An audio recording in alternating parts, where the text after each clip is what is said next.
Hello, everybody. It is Monday, November 11th, 2024. And already, Sylph has already joined in chat. But we're going to get it today. Decided to do this solo because I'm probably one of the few people with what's the terminology that I want to use? I feel like that I'm one of the few people on this channel, really, that studies politics very, very closely. I've been following this ever since, I want to say, 2019. I've been dabbling here and there for about 5 years, just gathering information as much as I can and trying to learn more about the sort of, the sort of inner workings of how the American people operate and stuff when it comes to voting. And what we have found when it comes to this election, and I was gonna talk about this on Wednesday, but here's what happened Wednesday. I was at work and I ended up getting punched in the face. Now, I won't say who did, and it wasn't anything political. It was not a political statement that I got punched in the face. It was a freak accident. And I was worried that I had a concussion, so I had to make sure that I didn't meet any of the symptoms of a concussion. Thankfully, I didn't, so I didn't have to worry about that at all. But I was originally going to come on here with Circus and talk about it because I felt like it's important to really talk about these things and really dive into exactly what it is that, this election really taught us. And I know for a lot of us here on the show itself, that this was a very painful result. This is not something that we were expecting, I should say, that we were hopeful for, because we knew the ramifications of what would happen if Trump got elected, which is what happened. He not just won the Electoral College, he also won the popular vote. And it's interesting with it. Oh, Sylph is saying the stream is buffering a lot. Oh, it's I don't know if it's you, Sylph, but on my end, it's going pretty well. I haven't seen anything where the signal's been going in and out or everything. So I wonder if it's something on your end. Maybe if somebody else comes in and says something, then maybe I'll try to see what I can do. But we got Gaming with Power 52 says the news has been going full mask off and attacking the people they say they represent. Yeah, we've been seeing a lot of this, and I'll talk about it relatively throughout it, because one of the things I wanted to do, and thankfully I did this a week after it happened, and I didn't do it the next day afterwards, because I really wanted to try to see what the exit polls were showing exactly. Yeah, thank you, Gaming. I wouldn't say it was thankfully it wasn't a very strong punch and I didn't bleed at all, but yeah, I mean, when you get hit in the head, especially with athletes nowadays that are always getting concussions, you always want to be prepared for that type of thing. So thankfully it didn't happen. But let's just say, I didn't want to do a show that day, especially after what happened. In fact, that's not something that you want to go through. Anyway, let me get back to what I was saying. So I didn't do the show Wednesday, and thankfully I decided not to do that because I really wanted to analyze and really see what these polls were showing. These exit polls are really important. You get a sense of exactly what's going on with everything that people have stated. And yes, Gaming, I will talk about why people voted Republicans and why the voters shifted more towards the right than anything else. There are plenty of factors that were involved in this. And it's not, and what my analysis is going to be is something that is not going to be expressed when it comes to what you hear on social media, what you're hearing on television. There are some things that are rooted deep into this that really tells a story of what actually happened. And I narrowed it down to a couple of points. I also want to talk about solutions to this particular thing, because while it is important to talk about what exactly happened, if you just say that and you don't have any solutions to it, people want to be able to know exactly what they can do in order to better the situation that we're in. And there's a lot of resilience that's been going on this past week from what I've been seeing from not just my local community, but from people online themselves, especially in France.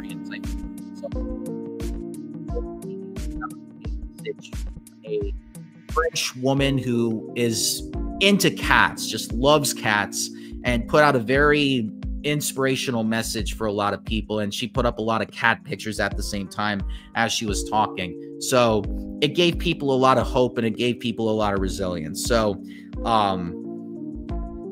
let's see. And every single one of those people should be the first to give their rights up, especially the rights they'll be losing. And that's the thing. And that's the thing people don't understand. People started to realize after they voted for Trump that they were going to be taking certain rights from their kids, because some parents have disabled kids. And when people were going around telling them, yeah, he's going to get rid of disability rights for your kids, they were like, wait, what? A lot of people were misinformed about certain things that Trump was going to do. And the reason why I say that is because there has been a lot of the things that people hear and see are mostly from what you see on television and what they hear from their online groups, especially if you're in an online ecosystem that is like very manosphere with Joe Rogan and with Theo Vaughn, I think his name is. He's like an up-and-coming podcaster that's trying to take out Joe Rogan right now. You have Elon Musk that just bought Twitter. That was on purpose because he really wanted Trump to be president in 2024. That was all purposeful.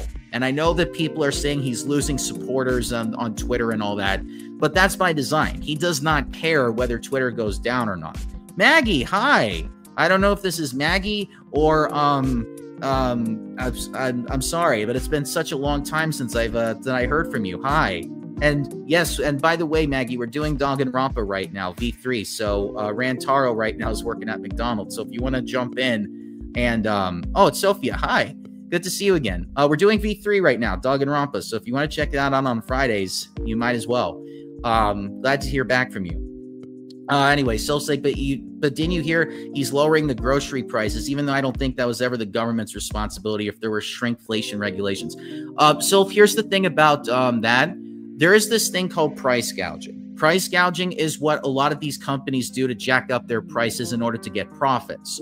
What Kamala Harris was going to do was that she was going to actually stop a lot of these companies from price gouging. She was going to do that. Now, let me just say right up front, Kamala Harris definitely had oh, you're being snarky. I'm sorry. Sometimes I can't tell sarcasm a lot of times. Oh, Maggie, yes, we'll talk about that too. We'll talk about immigration because that's definitely one of the things. I hope that you and Maggie are going to be okay as well. But yes, that sucks about your parents, and I feel for you. If there was any way that I can help out or we can help out, please let us know. Didn't the news admit they overblew the Project 2025 thing? I wouldn't say they overblew it, because a lot of the stuff in Project 2025 is pretty dangerous when it comes to certain people's rights going away. When you actually read the thing, people don't know exactly what's in it. They only hear what you hear from, like I said, the television and stuff.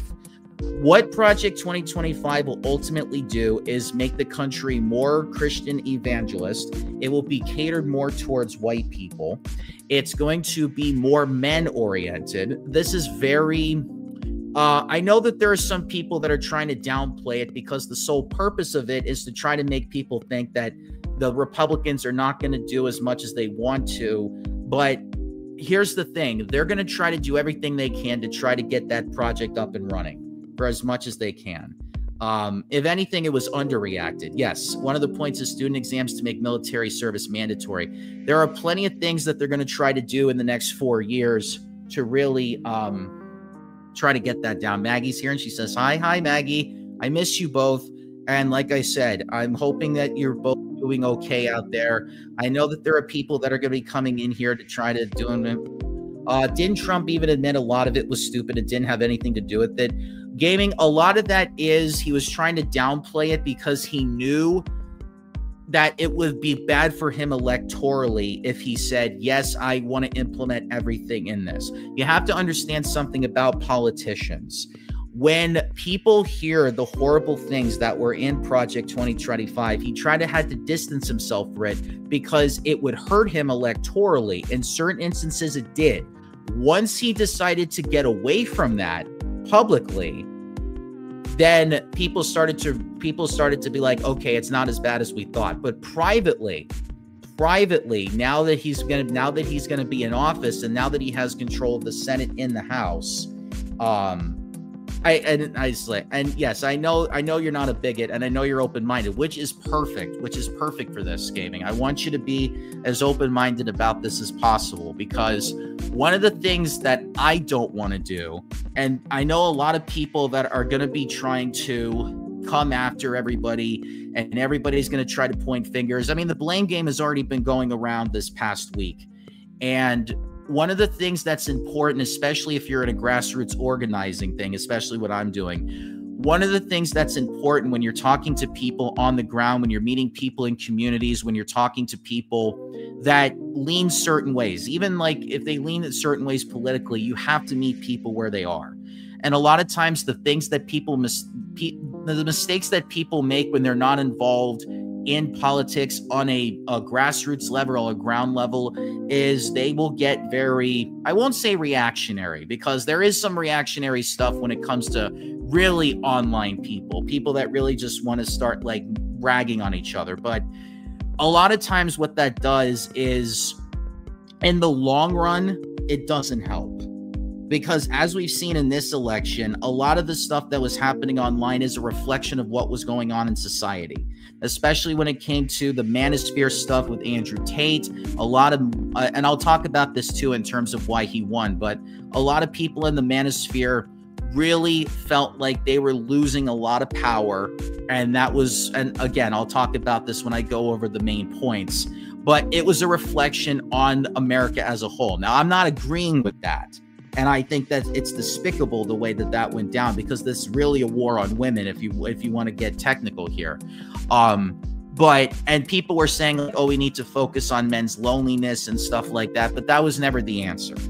Focusing just on men's loneliness and not focusing on anything else was not the issue. And there were a lot of problems with that type of narrative that was going around, especially in leftist circles, because you have to really, because the things that they were suggesting was to completely forget about what women want, forget about what other minority groups want, and just focus on white guys not being able to get girls.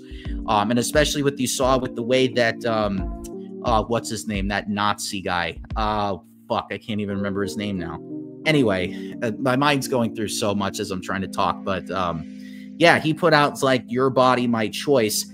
That, and then of course what happens, the women start doxing his stuff, because it's like, oh, you fuck with, like, he put that stuff out there, now people are going to come after you for that. Now, whether that was smart of them to do that or not, I mean people are going to say he got fucked over, but you know, at some point, if he ends up, and I'm not saying anybody's going to go out and do violence with him, I would encourage people not to do violence on any level, but it showed that if you say stuff like that, you are going to be punished for it, regardless of whether you want it or not. And people, and obviously Musk is losing people because of the election. People are not going on Twitter anymore. And Nick Fuentes, yes, that's what I'm hearing. Let me read something else that you're saying. I remember reading in a testimony from this man who got out of the alt-right mindset, and the way he described it sounds like grooming, you know, the thing they accuse people of doing. Yes, I wouldn't call it grooming. I would call it a lot of propaganda, and I would call it manipulation. And there's another word, indoctrination. That's the other word that I'm going to go with as well, because there is a lot of that too.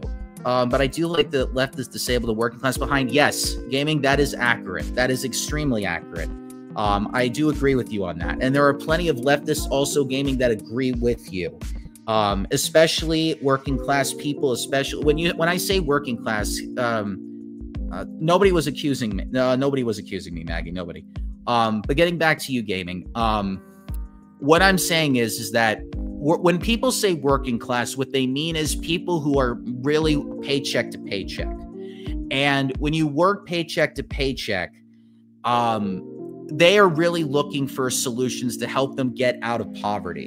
And for many, and you know what, let me talk about this. Let me go over the entire reasons why Trump won this. And by the way, I will say this election was a lot closer than people think.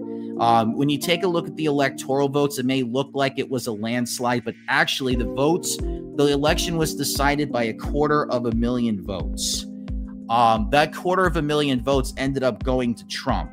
Now, L Gaming, you are a working class person. Okay. So Gaming, if you want to talk about this specifically, I can help you, not personally, but I can help you see if there's like any political organizations that are more catered to helping you specifically with like working class issues and stuff like that, that I think that you would really benefit from actually getting that.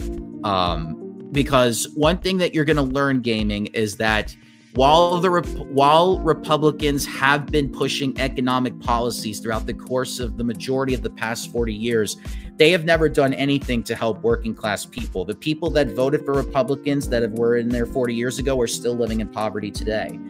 And it's not gotten any better for people. It's actually gotten worse. The minimum wage has not gone up in the past 20 years. It's still $7.25, even though in states, people have raised state minimum wage laws. So statewide, it's doing good. On a national level, it's not. But here's the thing that I've noticed in this election, that even though people voted for Trump, a lot of times they did vote for state and local levels. They voted for minimum wage increases. They voted for abortion protections, even in red states. So even though people vote progressively on local and state levels, when it came to national stuff, they went for Trump. And I'll go over the reasons why. So let me get into that. So I want people to understand exactly how this happened. Now, the things that I'm going to bring up might be a little bit too radical for people. So I want people that listen to this, I want you to understand you're coming from a place that is either progressive in a certain stance, but it's not like really radical. It's not really leftist or revolutionary. Some of the stuff that you may have heard might seem too radical for you, especially if you've heard it from leftist organizations before. And when I say leftist, I don't mean Democrats. Democrats are more of a status quo political party that is more centrist in nature. And now they're starting to lean into anti-trans stuff because they saw the way that people voted. And now they're going to try to lean more toward right wing because they feel like that's the only way that they can win elections. They haven't really realized that they have to, go further to the left and appeal more to their base, which they didn't do this time around. They appealed mostly to Republicans, especially after the DNC, which a lot of the people on the base got really disheveled and they stopped caring about Kamala Harris in particular.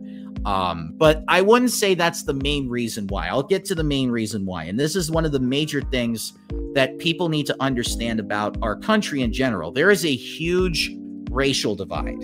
And when I say that, I'm talking about white supremacy. Now, people are going to automatically hear that and say, oh, yes, blame white people for everything that's gone wrong with this. But there is a legitimate criticism of the way our country has been promoting white supremacist stuff throughout the course of since this country's even been born. Let me get to gaming. But the Democrats haven't helped us either. Maybe in the beginning I've forgotten this, just kind of venting here. Yes. And like I said before, when I say leftist, I don't mean Democrats, because there are definitely leftist organizations out there that don't align with either of the two parties, Republican nor Democrat. They focus more on long-term grassroots organization. They focus on getting more local and state candidates involved that are really more catered towards working class people. And they have been successful in that on a local and state level. They just haven't been able to get there on a national level because the key thing in the long-term thing, focus in the local stuff, focus on the state level, focus more so on the communities that are close to you, because eventually as that starts building up, eventually it will turn into either a labor movement, or it will turn into a working class movement, or it will turn into a social justice movement, like with Black Lives Matter intermingling with labor unions and, women's organizations. There has to be a movement that has to be built from the ground up.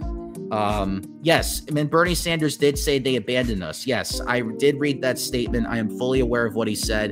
And some people were very happy that he said that on the left. And a lot of people were hoping that Bernie Sanders was gonna win in 2016 and 2020. But there was a lot of people that that were more centrist leaning that just just didn't want that to happen. So they used all the power they could to try to get him out, and they were successful at that. Because if you want to be completely honest with this, the country is not as progressive and is not as, you know, working class as we would like it to be. It's not as leftist as we want it to be. It is still very much a very conservative, very conservative country. It has been for a very long time. I'm even going back to this country's formation. And when I talk about white supremacy, what I'm really saying is, hi, Saul. What I'm really saying is that's what this country was built on. This country was built on a bunch of slave owners coming in and, you know, really just forming the country because they wanted to get away from England, because England was a monarchy at the time, and it still is. But they were getting taxed. They were getting very heavily taxed by Britain when they had the 13 colonies, and they decided, you know what, we want a revolution. We want to get out of this, and we want to have our own nation. And these slave owners were really thinking like, well, how do we start this country? And it was built very much in a way to help promote white people that were working at the time. Black people were still considered slaves. If you think about the Civil War, for example, the whole reason we had the Civil War was because white people didn't want to give up slaves. Abraham Lincoln was really going up there saying, you know, we want to abolish slavery. And then that's why a lot of the South seceded, because they didn't want to give up slave right. They didn't want to give up their slaves. They didn't want to give up their plantations. And so that's why we went to war with the South. It's mostly just a bunch of people up in the North fighting against a bunch of racist slave owners. And that's how that started. And then Reconstruction happened. And when Reconstruction happened, it was a way to build up Black power. And it was a way to bring white working class people and Black working class people together, because back then, there were a lot of farmers that were working class. And so there was during the Reconstruction, there was an effort to sort of bring these two people together. But it was mostly bringing them together. And then what happened, there was a retribution movement against a lot of the people in the South that were very against Black people having power in governments and state level and local level. So they went ahead. You can read the stories about how white people went into North Carolina and pretty much burned down the government buildings, and they forced all the Black people to move out. And there's even that famous Tulsa massacre where there was considered Black Wall Street, and you had a bunch of racist white people going ahead and burning the towns, and they did everything they could to try to not give Black people civil rights or any marginalized group civil rights. There was so much of it that was going on. Now we're seeing stories about police officers shooting Black people in the streets. This is what the whole George Floyd protest was about 4 years ago. That's why people voted for Biden, because of everything that was going on during that time period. There was a huge racial divide. So let me get to it. It wasn't all white supremacy. Say what you will about Trump, but it helped that he acted like he was listening to the people who weren't heard. When you say that, Gaming, here's the thing about that. He was appealing to specifically white working class people that were not educated in college. If you take a look at the polls, there was a lot of support from white voters, particularly non-college educated white people. There is a racial divide that plagues American politics today. He's got 57% of support amongst white voters, amongst white men and white women without college degrees. 69% of uneducated white men voted 69% for Trump. Uneducated white women voted 63% for him. And that highlights the way in which white working class voters are drawn to his messaging. So what you were saying is that, yes, people did listen to him, but it was mostly white people that listened to him. It wasn't Black people. To a certain extent, it was Latino people, because he has gotten people from, for example, Latinx people that had gotten away from some of like authoritarian regimes, or what I call tankies, from Latin American countries that are leftist economically, but socially they're just horrible. They're like very authoritarian. So they left them because they wanted to they wanted to get out of there, and they wanted to go to America because they wanted to get away from there. So the trauma of being in those authoritarian countries, they voted for Trump for those reasons. And also there are some people are saying that Latinx people just really want to be white so bad, which, I mean, I know that's a snide at them, but I don't want to go that far because that's not me. let's see, small heads up that saying that with an X is technically a slur. Latinx, you mean? Let's see. He whites the men until they, yeah, sorry, I'm not trying to come off as standoffish. I know, gaming. I don't want you to think that what I'm saying is coming off as standoffish, because I know that there are people coming in here saying that. I know there are people that are going to come in here and say that it wasn't just that and stuff. Listen, as I was saying before, I know this stuff can be very extremely radical for some people to hear. It's not something that when you hear this for the first time, yes, gaming. I know you don't. I totally get it, gaming. I know you're not trying to be standoffish, and I'm not trying to be standoffish either. I'm just trying to explain and really get people to understand this. When it comes to that, when it comes to uneducated voters, they will always vote for Republicans. And when it comes to education, this is one of the reasons why leftists promote education, because it will really help people understand exactly what's going on locally, on state level, and nationally when it comes to politics. Did you know that only about 30% of Americans in total have taken civics classes and know exactly what the three branches of government do? I'm going to ask everybody in the chat right now, do you know exactly what the executive branch does, what the legislative branch does, and what the judicial branch does? And be honest with me, I don't care if you've never taken civics before. I don't care if you have taken civics before. I just want to get people to, I just want to know what people have taken in terms of civics, because the majority of this country doesn't even know how our government works. So Maggie says, execute laws, the executive branch. Okay, here's the thing about the executive branch.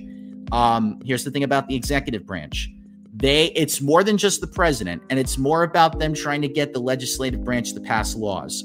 What it also entails is a lot of the departments, the Department of Education, the Department of the Environmental Protection Agency, Homeland Security, and many different others.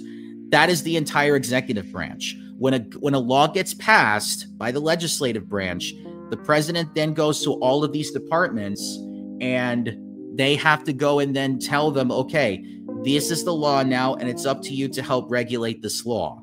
Now, we all know that, Project 2025 also is going to try to make sure that these departments don't have as much power.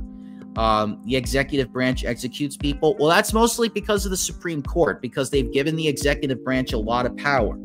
And again, this is all ideological, because conservatives have been trying to give the executive branch a lot of power, and they're trying to get rid of checks and balances. Now a lot of people are going to be worried about this, and rightfully so, because they don't want to see a fascism coming into play here. But there are people that are going to be saying that this type of stuff happens very slowly. It doesn't happen immediately. And a lot of times, and I looked this up, history has shown that authoritative governments throughout history, and I'm talking about world history, not just this country, but a lot of times authoritative governments are not always 100% able to get their entire agenda passed, because people eventually find out what's going on and they start rebelling against the authoritative governments. And that's one of the things that is true about humans.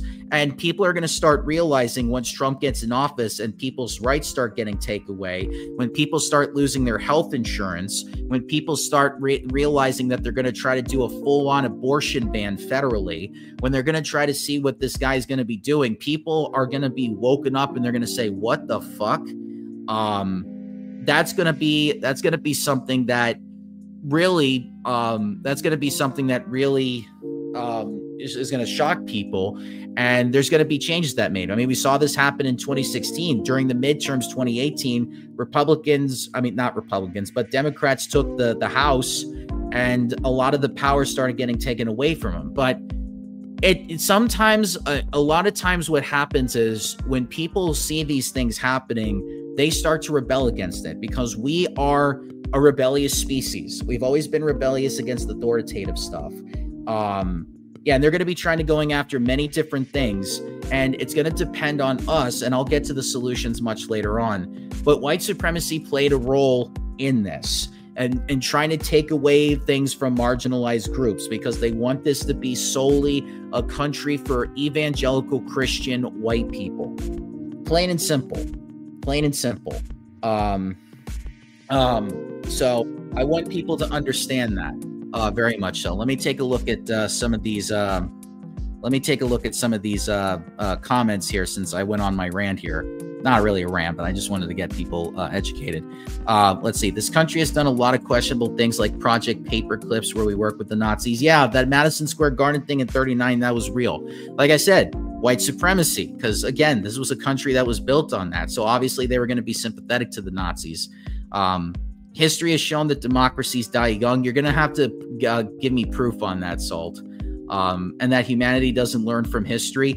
That, again, you're going to have to prove that, Salt. That's not something that you can just put out there without any sort of evidence to back that up. Because, you know, humanity has gone through a lot of shit, and they've gone through a lot of shit, but there are things that humans as a species have been able to learn and adapt from, especially when they've gone through so many crises. I mean, we're no longer burning people at the stake anymore. Thankfully, for not having certain ideas and everything. But so I mean, as time goes on, we're gonna have to really, and again, this is one of the things that I am generally more of a resilient person, and I try to look for things to really fight back, because I'm not one of those people that is just going to sit back and just watch everything burn down, because that's not in my nature. I've been through so much trauma in my life that I'm just like, no, I'm going to try to find the solutions, and I'm going to go and involve myself with people that want to make this a better place, and I'm going to fight alongside that. And there are a lot of people that and there are people that want that too. I mean, I was at an event on Saturday where there were 70 people that showed up to an organizing event, and they said they were getting sick and tired and they wanted to see changes. And then boom, we started getting some turnout. So even if it's small, even if it's something that takes a long time, because change doesn't happen right away. It's a very snail's pace. And even if it takes most of our lifetimes, it's still something we have to fight for regardless. Anyway. Let's see. They want to get rid of programs to help single mothers to pressure women to marry. Yes. But if they had their way, they would do that to the LGBTQA community. Yes. A lot of that's true. Because that's what Project 2025 is. And so let me get away from, let me talk about some racial inequality for a second, because this also plays into it as well. Trump's support among white voters is dominant. Non-white voters, especially Black and Latino communities, rejected Trump. For instance, 91% of Black women and 82% of Latino voters under 40, I say under 40, voted against him. However, the fact that 46% of Latino voters, 39% of Asian voters, and a significant portion of white men still supported Trump suggests there is a difficulty in mobilizing these communities around progressive issues, especially when there's a lot of racialized appeals from the right wing. So yes, there is still a racial divide that we are going through right now in this country that has been going on for a very long time. This is still a battle between white people and everybody else that is non-white. And sometimes white supremacy does offer non-white people some interesting rewards, especially if they're individualistic by nature, because some people are so selfish that they want to try to focus on their careers and they don't focus on the collective, which is what being a leftist is about. It's about being collective, and it's about making sure that you work together as a group rather than just working individually. And for some, that's very tough to do, especially if you don't really have a community that really lifts you up and is really there for you. Especially if there's, I mean, I know this for myself because I'm somebody that didn't really know exactly what to do when I was trying to figure out what I wanted to do with my life. And I wasn't really heavily into politics, but I started learning about it and the ways that, you know, people fight for certain things.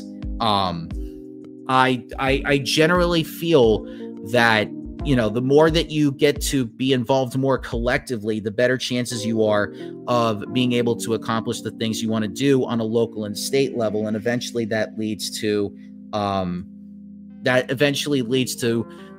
solutions going forward. And again, nobody on the, I say this up front to everybody. I will say there are going to be people here that are still going to be feeling feels from last week, and everything that you're feeling is legitimate. The fears, the anxieties, some of you may have cried. I know I did. Some of you are going to be feeling those things, and it's very important for you to know that I am going to allow you to do that, because I'm going to allow you to feel those feelings because they are legitimate, and they're definitely something that needs to be felt, because in times like these, you need to be able to let out your emotions. You need to be able to feel out the things that you're feeling, because if you don't, if you internalize everything, it's not going to be, it's not going to end up being as, what's the word I'm looking for? It's not going to be as, it's not going to be, oh God, I can't even think about it. It's not going to be as, it's not going to be as hopeful as you think. Yes. Let's see. Let me see what Salt says. The longest lasting democracy seems to be either America or the Uruguay, which is a range between 250 to 900 years. Let's see. However, democracies in history have generally lasted less than 200 years. Well, we've been around for a lot longer than that, such as the ancient Greek. Well, I wouldn't necessarily compare the ancient Greek democracies to the democracy that we have now, because the ancient Greek ones was more of a state democracy. It wasn't exactly a national democracy like we have over here. And it's very different. And because I know that because I also do world history, the Romans and the Greeks did not necessarily have the level of democracy that we have here. In fact, the Americans, when they started to form the idea of a democratic republic, they took lessons from the Greeks. They took lessons from the Romans. And in a lot of ways, they said, you know what, we're going to try to make improvements on this. So depending on where you're getting your information from, and depending on what you're hearing from this, I'm not saying that what we have is perfect. I'm not. And I'm saying there definitely can be improvements in the way that we handle things. It's just that there are just many Americans that are not educated on the subject. I mean, like I was saying, 30% only know about the civics of our country, and they know how our government operates. And it's not necessarily something that you get out of a civics class, especially if they don't teach civics in your school. So it's important to not only have some media literacy, which I'll get into, but it's also about putting out some local education programs so that people understand what they're going through. And that really helps in a lot of ways. Let me get to Gaming Stink. Can we admit that the Democrats didn't help themselves here and failed the working class and disabled people who screams for years? Yes. Yes, that is legitimate, Gaming. That is legitimate. And like I'm saying, Gaming, I'm not talking about Democrats here. Because the Democrats, like I say, they're more centrist in nature and they're more status quo. But that is definitely the party that leftists usually focus on, because it's a lot better than going for Republicans, because they're more right wing than anything else. So a lot of times when people say the answer to that is to not go for the one that's more fascist, you have to go for the one that's at least status quo, because those candidates are more likely to be weak against the people going against them. That's why when you talk to certain leftists for electoral politics, now there's a difference between electoral politics and politics when it comes to grassroots stuff. Electoral politics is only just one little tool in our arsenal. And a lot of people just decided not to use that tool. There was plenty of white people that decided not to vote for this election that had voted for Joe Biden 4 years ago. But for this election, there were some white people that just sat out and did not do anything. So anyway, let me get to some of the other stuff that I wanted to do here. Let me go over some other things. So the second thing that really helped Trump win was the war on women. When I say that, there's a lot of gender dynamics that played into this election. So there's still a man versus woman war going on right now. Trump had a very strong showing among men, especially older men.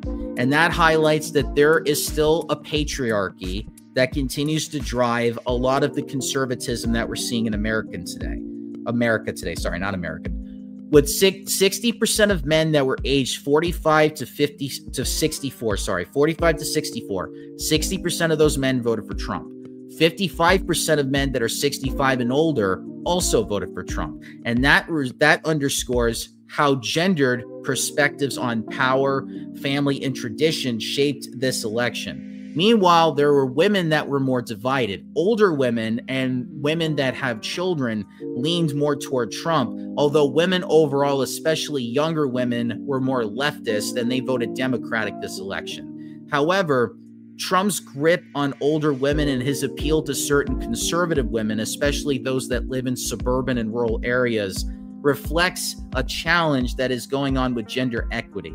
Now, let's talk about abortion rights. So there's a contrast between Trump's anti-abortion stance and the support for abortion rights among Democrats. 87% of Democrats favoring abortion being legal demonstrates that there is still there's still a central need for reproductive justice in this landscape. Trump's success in maintaining an anti-abortion base, a strong one, suggests that the fight for abortion rights is still a battleground in America, with conservative forces trying to undermine women's autonomy over their bodies. So this is still a fight that's going to be going on for the foreseeable future. And it's going to be something that is still, I mean, like we said, with Nick Fuentes putting out that "my body, your body, my choice" thing, that's being reflected amongst a lot of young white guys that feel like that they should be having wives and sex and the amount of sex that they have because of the Manosphere podcast that you're seeing online, especially with the rise of Andrew Tate. This is still being prominent. This was still a fight between men versus women, and older women decided because they have kids and they are a part of a patriarchal system, there are still some women that are scared of going against the patriarchy because they are afraid that there are going to be repercussions from their husbands. A lot of times when you see this fight, because let's face it, I talked about white supremacy the first time. We still are a patriarchal society. Men still dominate a lot of fields in this country. And one of the things that they were going after was abortion. They want to take away women's right, not just to have an abortion. They want to take their rights away from getting divorces. They want to try to make sure that if you're a single mother, you go back to your abusive husband that you left. They want to try to make sure that if you're a single woman and you haven't gotten a baby, they're going to ridicule for it. This is still something that is going to be fought for a long time, and there are young women that don't want this. Older women are too scared to go up against the patriarchy because of their lived experience, especially white women. Black women fucking showed up. There was like 90% black women that showed up in this election, while the rest of the other races of women did not show up as much as they did, because black women understood what was happening, because this affects black women more than anything else. With black women already have a tough time getting rights as it is, but with the abortion stuff, like, they're going to be put into a position where they have no power at all. And this was something that was going to be tough for them. So they went out to vote because they knew it.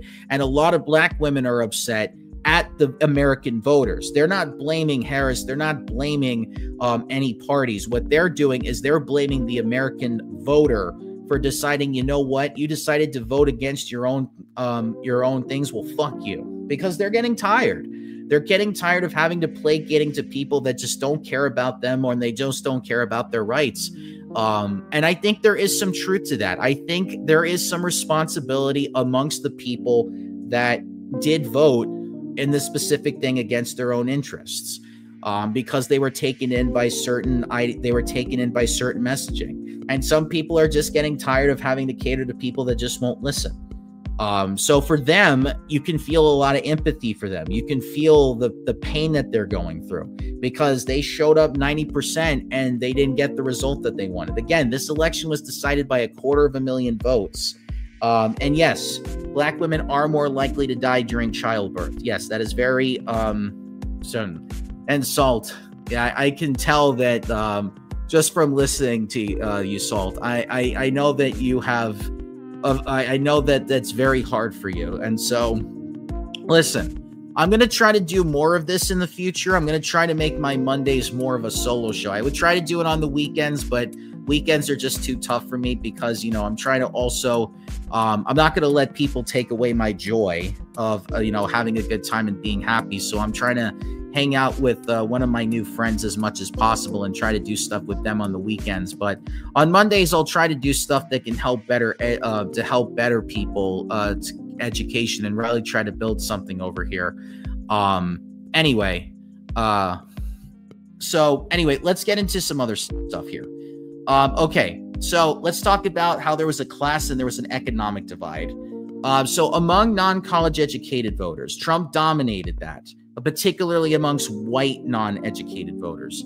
That exposes a lot of the class divide. Despite their economic precarity, working class voters are aligning with Trump's nationalist anti-immigrant rhetoric. That's because the right has always been successful in framing issues of class in cultural terms rather than material interests. So a lot of times what you'll hear, what I hear is that they will use immigrants as an example of why they're not getting the economic rewards that they need. You know, people are coming in and taking away white people's jobs, when in actuality, they're not focusing on the material benefits that they can provide for them. They're not trying to increase the minimum wage. They're not even trying to make it so it's much easier to get jobs with the federal government.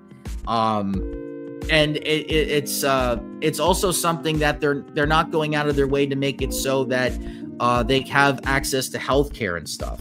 And you know, there's a lot of things that they could be doing, but they're just not doing because they're focusing on cultural stuff as to why the economy is doing so bad. It's everybody else's fault. It's not white people's fault when the economy is bad. That's the message that they put out there, when in actuality, a lot of it is coming from the capitalist class. A lot of it's coming from the billionaires that are trying to make it so that it's very tough for American people to actually gain a living, because the ruling class is always going to try to bring down the working class. They're always going to try to bring down the middle class. I mean, I was reading 1984, and a lot of the things that George Orwell said in the novel is that he basically put it as like three categories: ruling class, working class, and the middle class was obviously in the middle.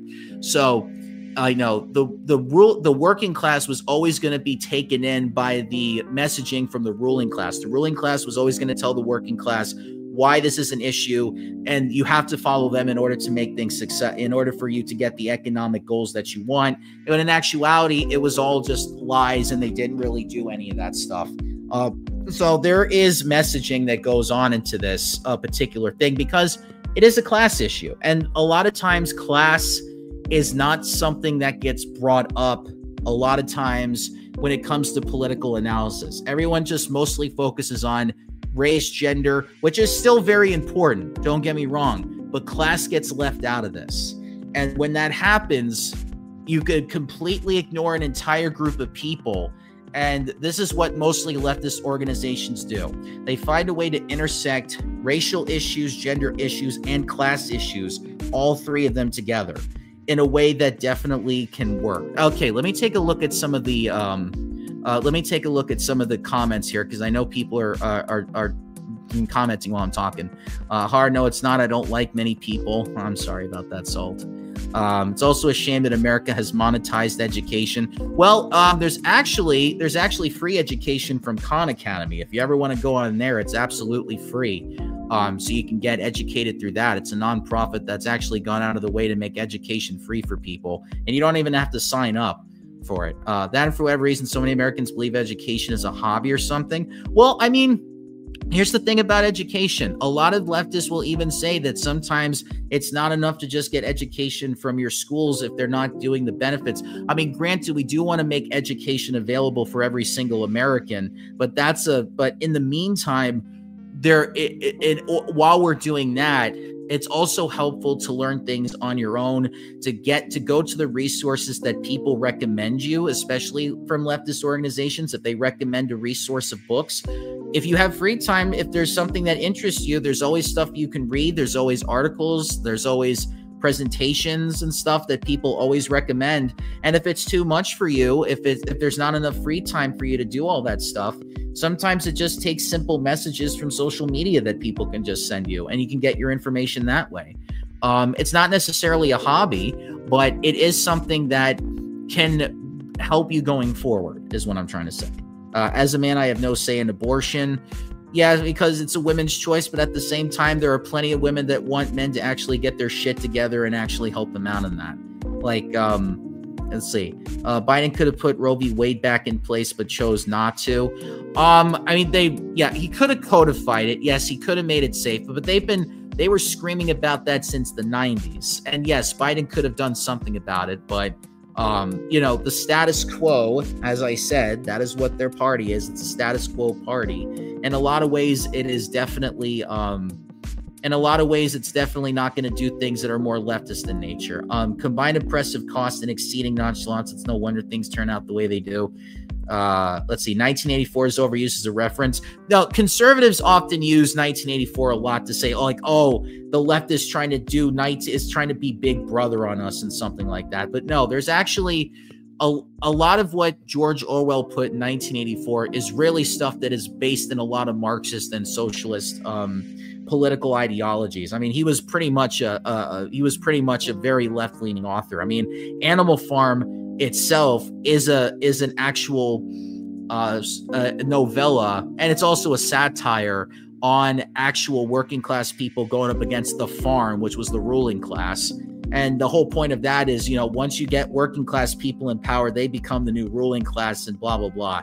That was what that was about. But I read both of them, and how was that? Gaming with Power says, do you believe the rich should be taxed? Yes. So here's what I think about this. The tax rate for people that make over $3 million, for every dollar that you make over $3 million should be taxed 90%.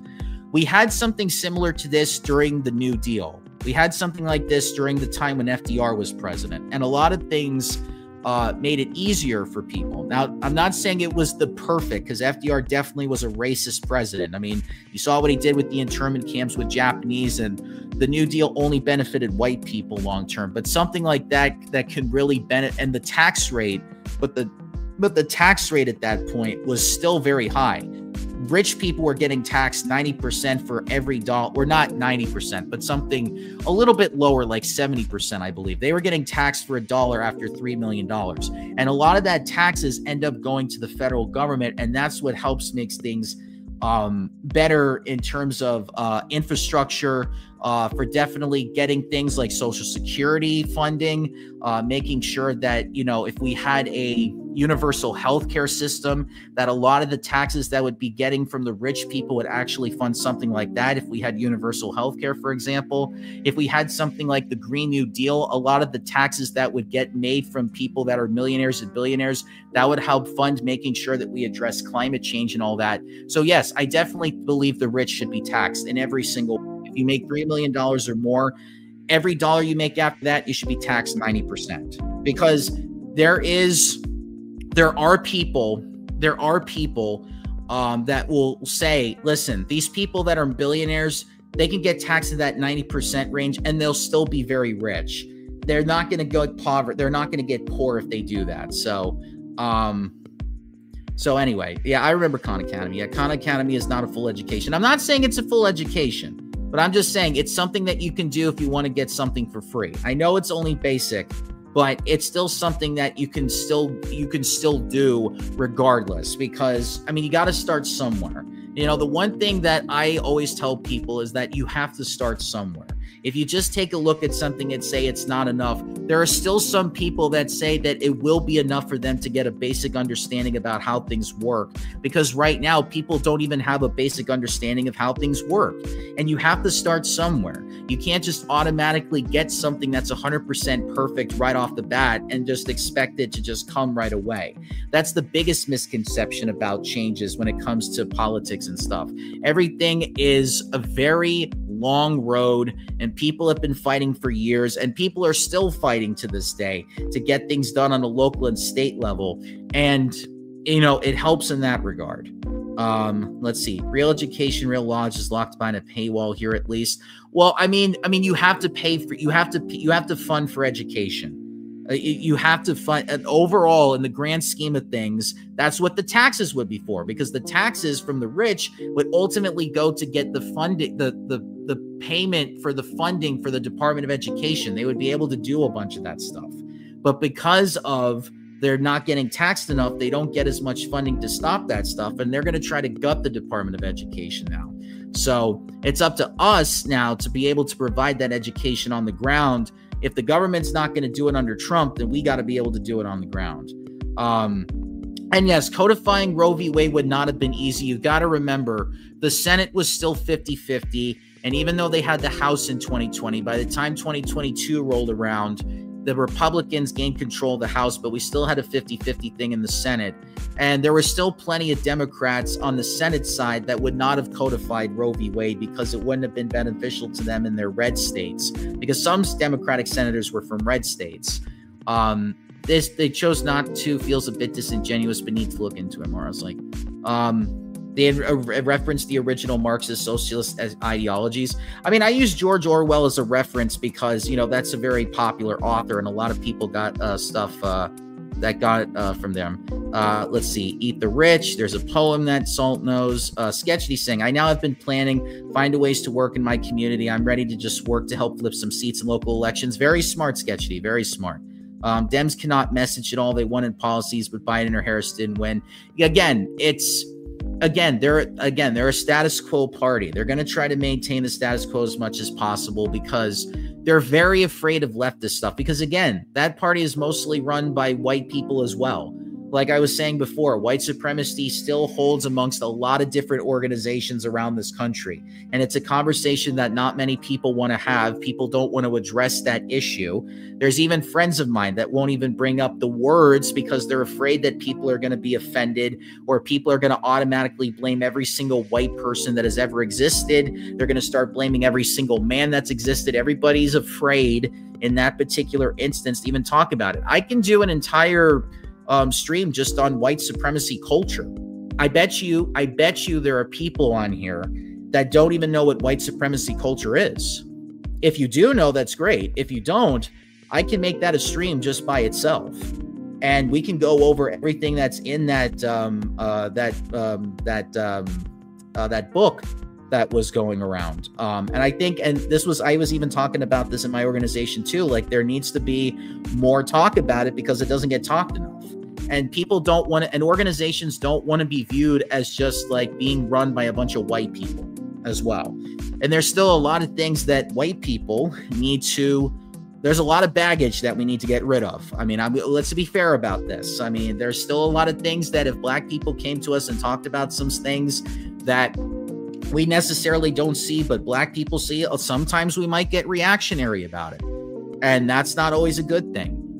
We have to be able to have the uncomfortable talks and realize that even though I'm white and even though I want to fight for anti-racist messaging, and I think that that should be more prominent in a lot of ways, I will still not be able to be considered in a lot of people's minds, or not in a lot of people's minds, but overall, I would still be considered a part of the patriarchy. I would still be considered a part of white supremacy because of just who I am. I'm a white guy. But I know there are people that are very understanding that if you do put in the effort to fight for these things, then you can do that. You know, that's one of the things that leftists always suggest for white men if they really want to tackle these issues is to explore it through therapy. One of the things that's what I'm doing right now in therapy, because white supremacy culture basically changed my entire personality. And I was talking about it, and I wasn't talking about white supremacy culture, but a lot of the things that I was reading from it explained a lot of the things that I was going through, and it affected me as a white person. And I don't necessarily, and I benefit from a white supremacy culture in a lot of ways because I'm a white guy and there are things that benefit me, but it doesn't benefit us in the long term. In the short term, it does, but in the long term, white supremacy doesn't help even white people. The patriarchy doesn't help men. It doesn't help any marginalized groups at all. These are the main two factors that helped Trump win: white supremacy and patriarchy, and the fact that they focused more on class issues, excuse me, than Democrats did. And a lot of that has to do with a lot of these things that are rooted in our country: white supremacy, the patriarchy, and making sure that we're a very rich nation. We are obsessed with, humans are obsessed with money because of greed, and because greed ultimately gives us power. Power ultimately gives us a peace of mind. And why do we want a peace of mind? Because humans, for the longest time, especially our ancestors, when they were living in caves, were wondering, why are all these horrible things happening to us? Why do we go through so many storms? Why is there no resources to get food? Why are we always why are tribes constantly going after each other? Excuse me. My throat's getting dry from talking. I don't have my water with me right now. Hold on. Let me get my water really quick. I'm starting to, yeah. But our ancestors were hugely afraid. And there were a lot of unanswered questions. Why were we put on this planet? Why did all this stuff happen? You know, why are we being punished for the things that we can't control? All that stuff. That's been ingrained into us for 300,000 years, or 350,000 years since humans have been around. And that's been ingrained into us so much that having that greed and that power gives us a sense of peace of mind, and it gives us a sense of being able to have control over our situation because of the trauma that our ancestors gone through, just living out in those horrible conditions. And let's face it, our ancestors went through terrible conditions. They had no concept of medicine back then. They had no concept of being able to go over storms and, you know, wondering, it's like, why are people dying of fevers? Why are people dying of common colds? Why are people dying of all these things? We had no control over that. So now, as we keep evolving and as humanity keeps evolving, because we are an evolutionary species, we do evolve, and we do learn from all of our experiences. This is something that I've also, you know, studied as well. You know, a lot of these stuffs end up becoming challenges, and humanity has always had to find solutions for challenges that they face. Excuse me. My throat is really getting dry. I'm talking too much. Maybe I should just read comments for the time being. But again, you get me to talk about this. I'm very passionate. I'm going to have to get myself some more water. Oh my God, it's 8 o'clock already. I went at 7. Anyway, let me get into some comments. Let me stop talking for a second. Let me get my voice a rest. Dems cannot message at all they want in policies, but binary. Oh, I already read that one. Sorry. It's a shame that the climate's going to get past 3 degrees now. Unless we convert to Fahrenheit, of course. It's the metric system that's screwing us over. Something makes me think like that's a Pulp Fiction reference. I cannot trust anything a Republican politician says. Yes, that's true. Also, building a true lefty community on YouTube is needed, not just on YouTube, but in your local communities as well. You say that, but there's a very simple solution of observing and intimating other better systems. But there's the very simple solution of observing and imitating other better systems. It's not that simple, because people are not just going to take a look at a better system and just duplicate it. If it was that easy, we would already be there. Humans are very complicated creatures. They are very reactionary creatures. It takes a long time for generations of humans to constantly change and change and change and change. You know, people are not just, I mean, if we were that logical, if we were like the Vulcans in Star Trek, we would have already been at that point. But humans are very emotional creatures. So if they see something that is going against something that benefits them, or if it's something that they're not comfortable with because they've been in that system for so long, they're going to react emotionally. I wish we were more logical in that sense, but we have to face it. People are emotional. They want to hear stories. Facts are a great thing to bring up, but people want to hear stories on how to make things better. They can't just take a look at something and say, oh, that's going to be, you know, the thing that we should implement immediately. Again, I wish it was like that, but we have a very emotional society that we go through.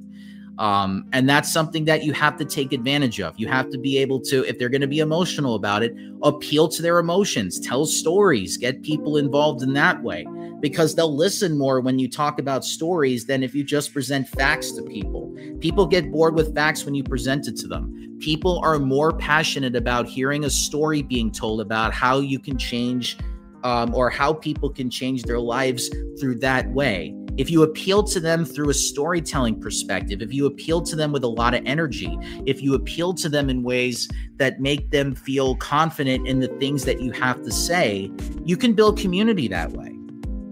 It's not easy, and it's very tough to do, but it's probably a very necessary tool to say that. As someone who's on disability, my options are limited, and I have an elderly grandmother that I'm taking care of.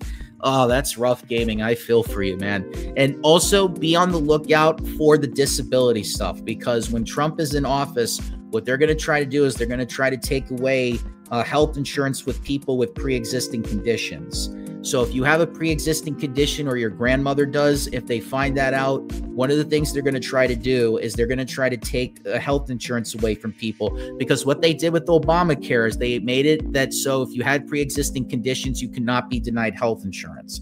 Now the Republicans are going to come in and they're going to try to take that away from people. And there are going to be millions of people that lose health insurance because of that. So just be on the lookout for that.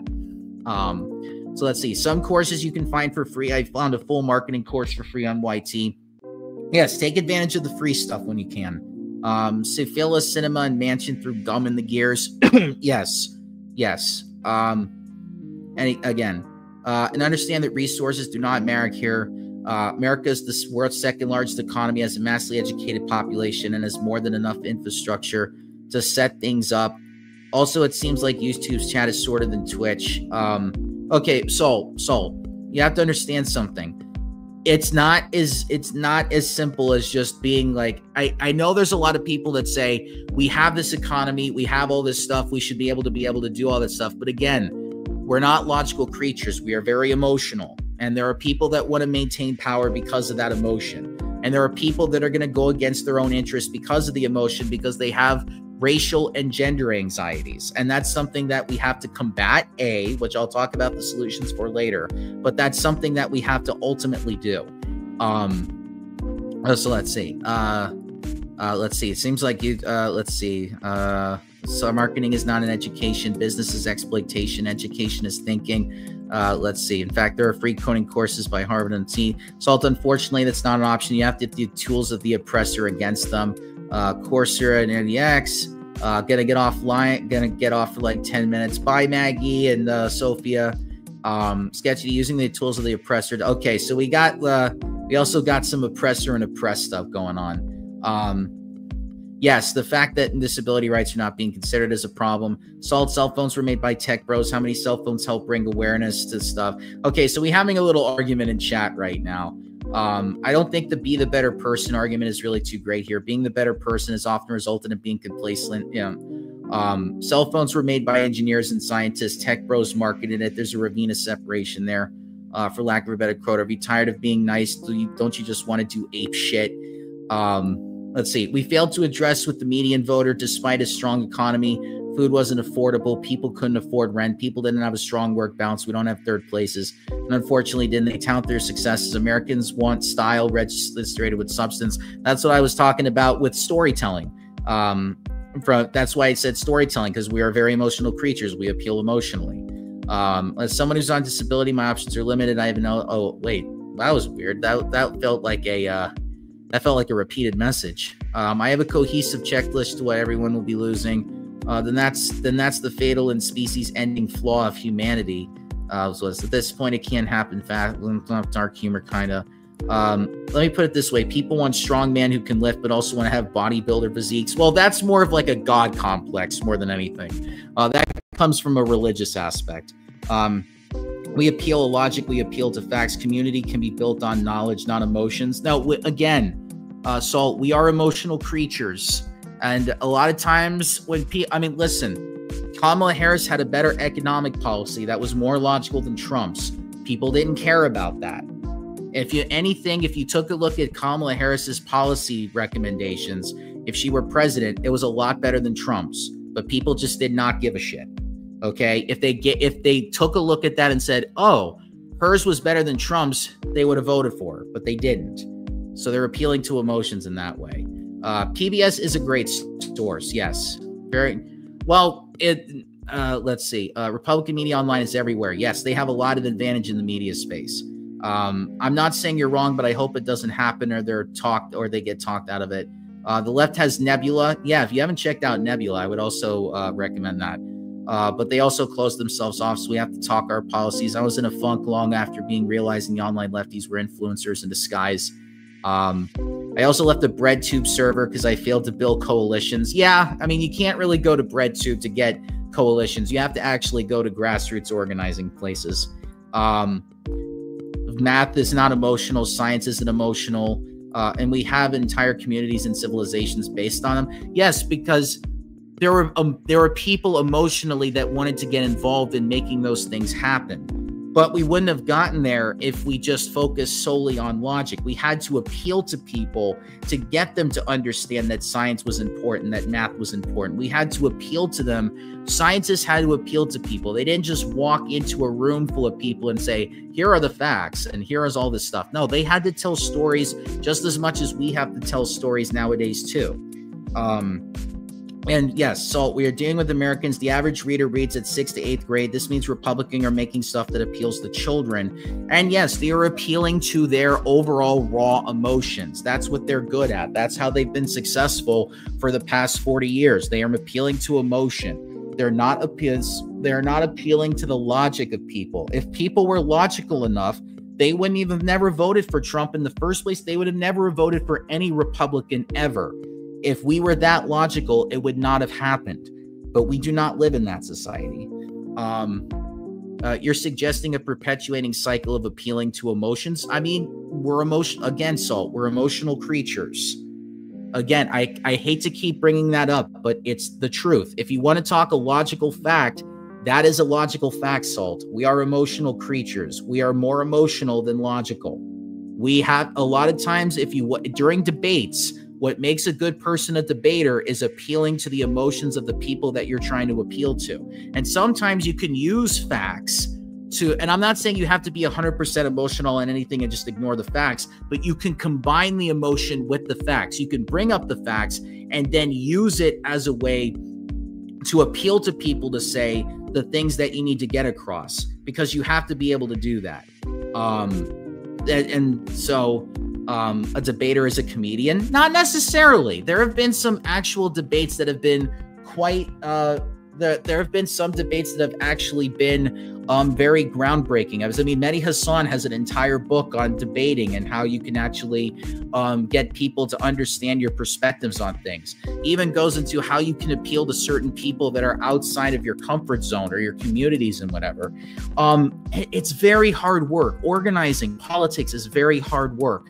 It is something that has been done for years and years and years, and people have never found it easy, and people are always saying it's tough. And that's true. It is tough. You know why? Because fighting for the things we want is very, very tough. And it's eventually people in power eventually lose their humanity. We're talking about the ruling class here. One of the infamous Pink Floyd song called Dogs. It's a story about these ruthless business people that completely screw everybody up. And what happens at the end of their lives is they end up becoming lonely because they completely ostracized everybody. So when they die, nobody cares that they died. They just drown in their own mediocrity. It's impossible to change people's opinion on things. Well, this is what I mean by doing counter propaganda and counter indoctrination.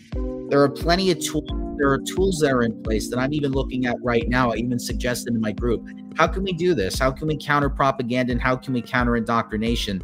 And there's somebody in my group that's actually trying to give me the tools on how to do that. So I'm looking into that myself right now in terms of that. Neither of us are willing to compromise our opinions. We're debating a joke.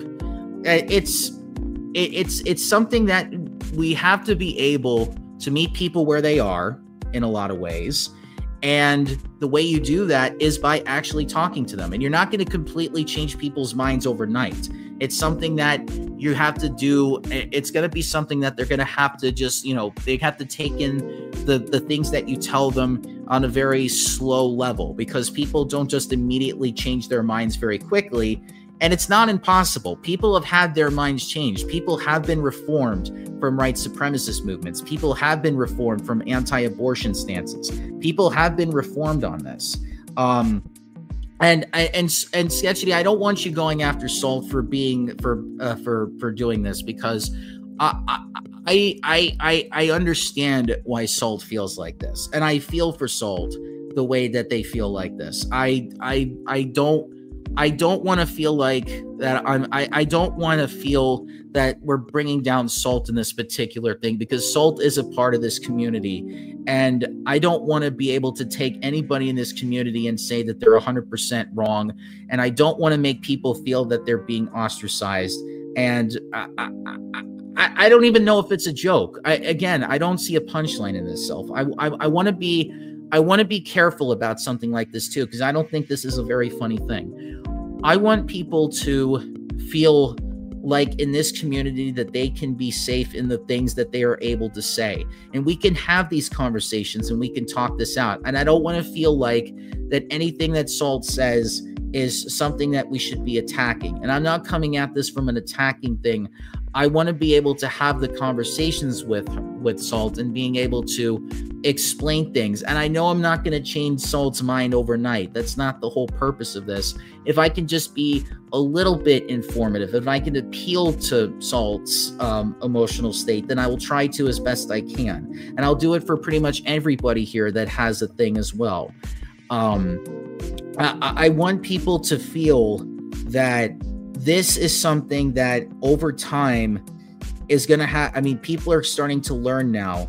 And I think that over time, people are going to start to slowly realize that there's going to be changes that need to be taken place. And whether they're doomer pilled, and I don't even like using the word doomer pilled, because I don't think that doomer pilling is even a thing. I think there are people that are just so tired, they're just so exhausted, and they don't feel like anybody is on their side, and there's like a lot of despair going on.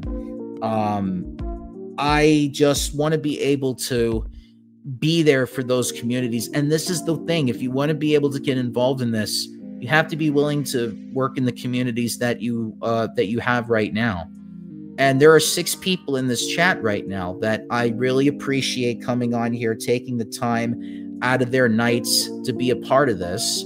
And I don't want them to feel that they're bad in any way. I don't want people coming in here thinking that they're going to be completely ostracized, or having people that think that they can't see any hope for the future.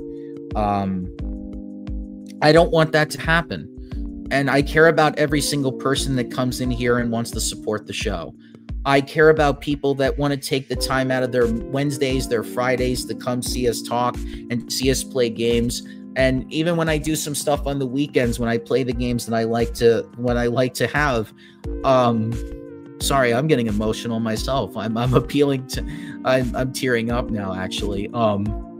I don't want people to feel despair. I really don't. I want to see people feel better. I want to see people be happy. I want to see people feel like that we can get through this. And I know it's going to be a very, very painful time for a lot of us. And I don't want us to give up. I want us to be resilient towards this whole thing. I don't want to see people hurt. I don't want to see people get killed. I don't want to see people go through the worst times. When Gaming was talking about the fact that they're disabled and they have an elderly grandmother, I don't want to see them losing their rights because of it. I don't want Salt to feel completely horrible about things. I don't want to see Sylph going... I hate to see Sylph upset every time they post something, because I love Sylph to death. Sylph has been very important to me over the past 4 years, and I love them to death, and I don't want to see anything bad happen to them. Sketchity has always been somebody that I appreciated, especially since we started to change the way that we started doing what is it? Since we changed the way that we do things on this channel. We used to be very what's the word?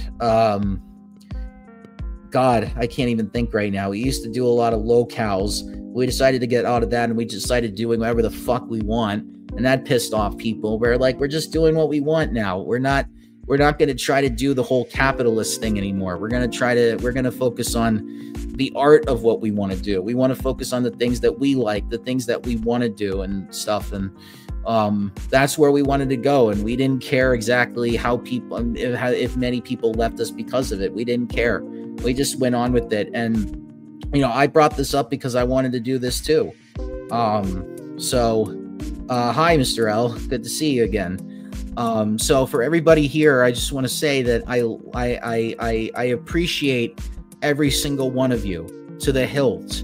And you're just a part of this community, even if it's small. There's only 7 of you in here, and I don't care if it's 7. I don't care if it's 1 or 2. I do not give a fuck. The fact that you're here right now talking about this shows that you give a damn. Even if it's very tough for you to admit that yourself, you absolutely give a fucking damn, and you should be celebrated for that. You should absolutely be celebrated for that. And I don't know exactly how to end this, but I just I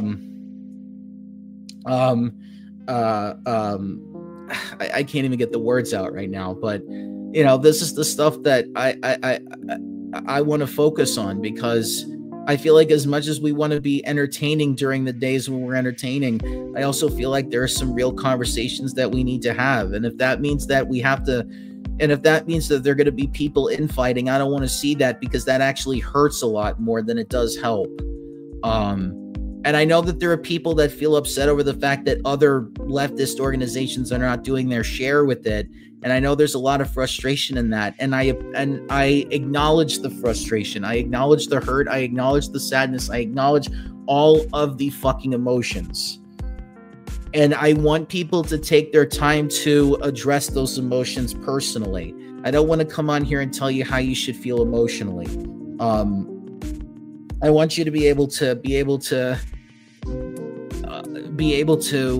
make sure that you get through those emotions the way that you can. And however you want to talk about things, we can definitely do that. And I'm going to try to do more of this as much as I can with everything that I'm doing for myself. Because I know for myself, I have gone through so much shit in my childhood that I am not somebody that can just give up. I am too resilient for that. And I refuse to let myself be taken in by anything that is going to try to kill me or destroy me, or to try to, you know, to try to make it so that I'm not a prevalent person in society. I cannot allow that to happen. I'm just that way.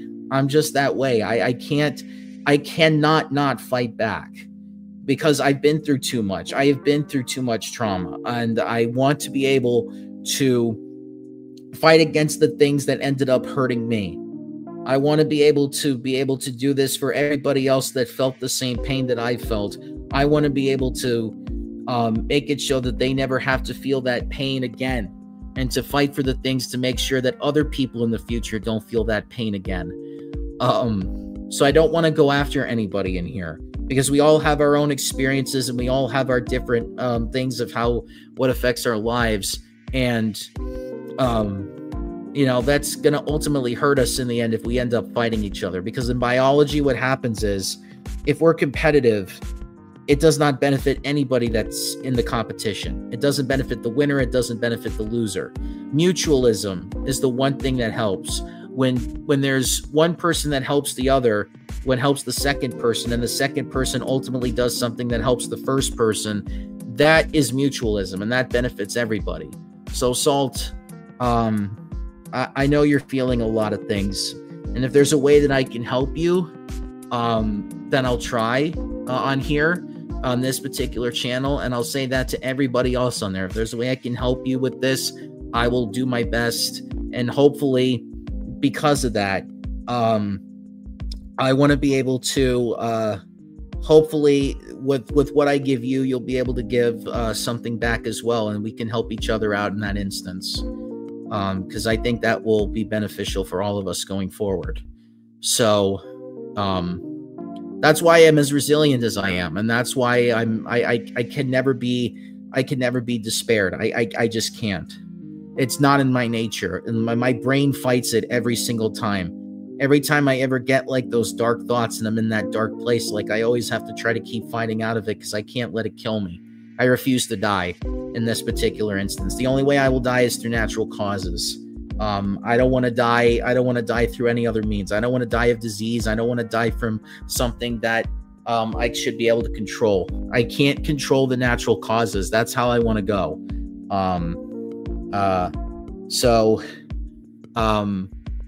And God, I completely was going to talk about some more stuff about why he wanted certain solutions, but that got me into like an emotional diatribe, and I don't know how people feel. They'll probably like, shut the fuck up, Joe. Like, just move on. But I don't know.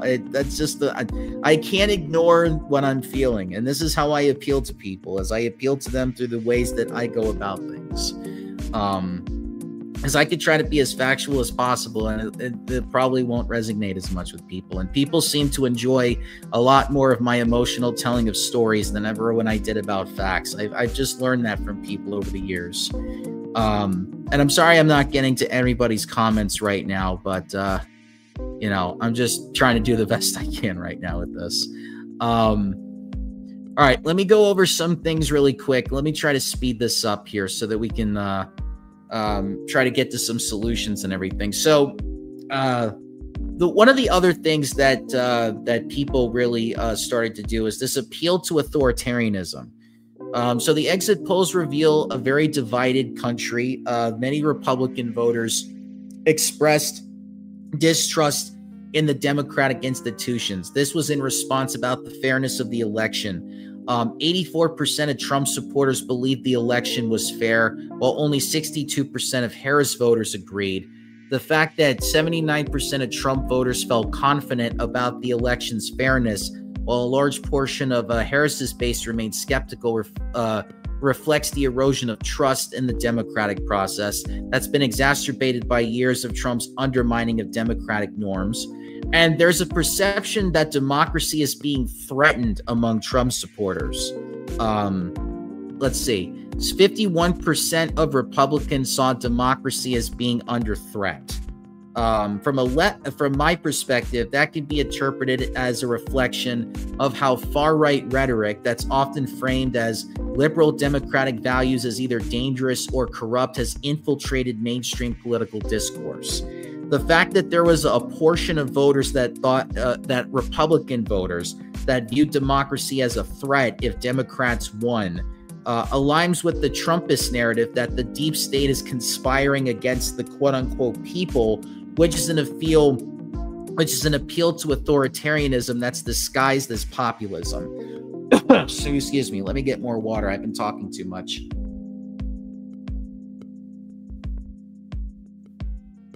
Anyway, let me get into some more stuff here. Let's see. If you ever need to cool off with discussing things with me, go and help take a break elsewhere. In discussions, at least, I don't let my emotions affect me, because logic trumps everything for me. I mean, Saul, I loved having the discussion with you. Like I said, I love having discussions. I'm an idealist for ideals, but a cynic for execution. Again, I've run into people like that many times, and you know, I don't fault them for feeling that, and I feel like I could still reach out to people in ways that that I think are possible. I have a saying: I'm an optimist by trade. For me, it's about science and facts. That's what matters. All right, let's talk about culture wars. So a key feature of Trump's appeal lies in the ability to stroke cultural divisions, whether it's on immigration, the economy, or the Supreme Court, abortion, and nationalism. The exit polls showed that Trump's base is motivated by cultural issues.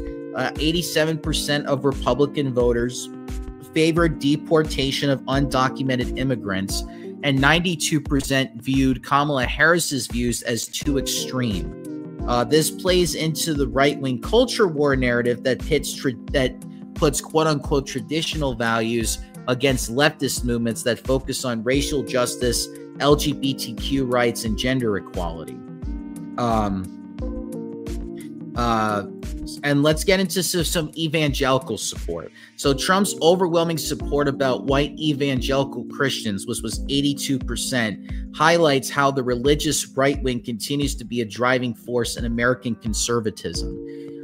This reflects the growing entanglement of religion and politics in ways that undermine secularism and equality, especially in the context of Trump policies that favor Christian nationalism over pluralism.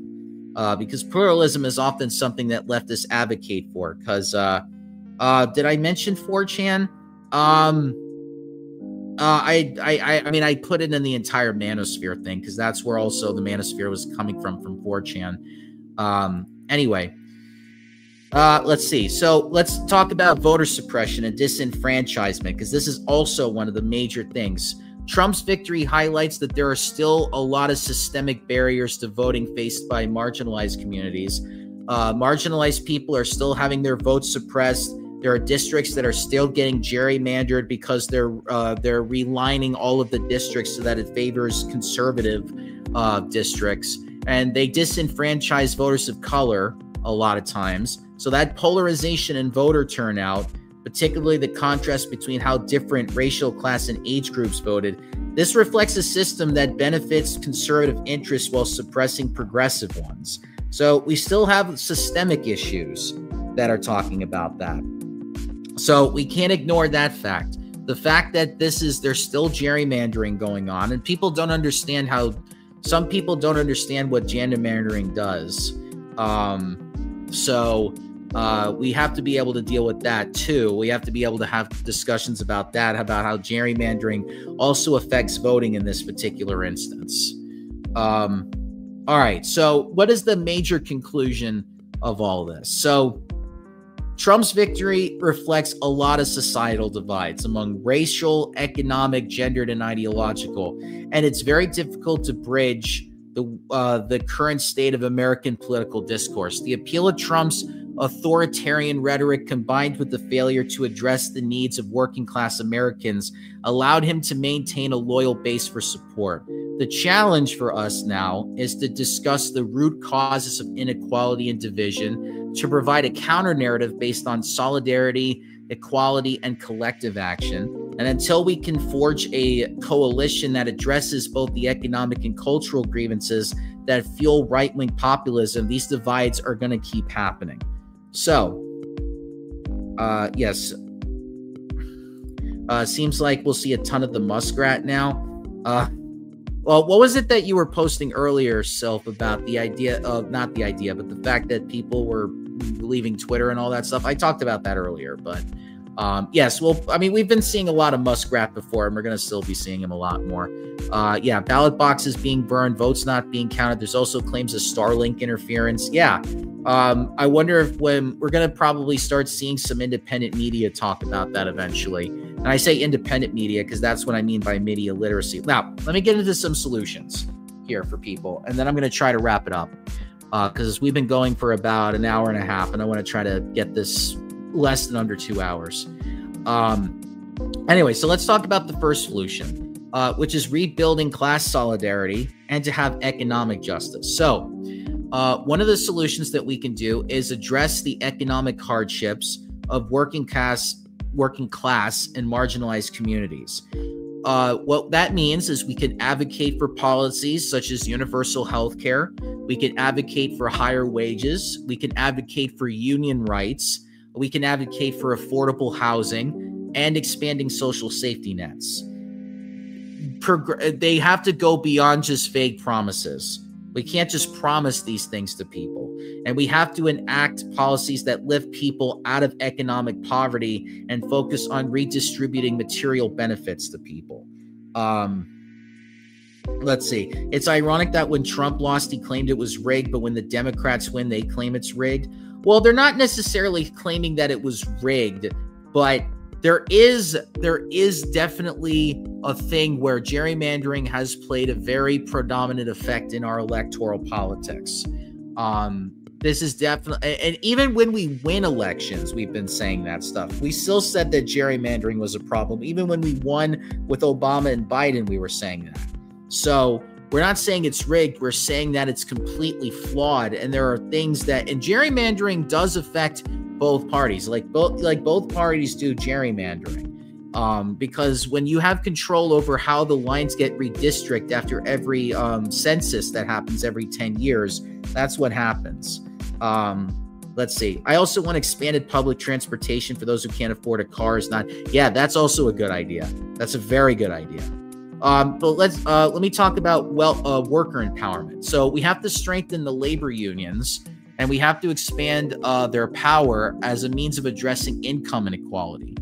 Economic policies that prioritize workers' rights will create millions of unionized jobs that can appeal to many voters who feel alienated from both from the rich and the political system in general. Yeah, I remember gaming. You were talking about taxing the wealthy. This is what one of the solutions that I had in my notes here. We need to have some great taxation on the wealthy. We need to have wealth taxes, and we need to close tax loopholes that allow billionaires and corporations to avoid paying taxes. The concentration of wealth at the top will reduce economic inequality and create a more just economy for people. Sorry, something fell. Hold on. All right. Let's also talk about the rural decline.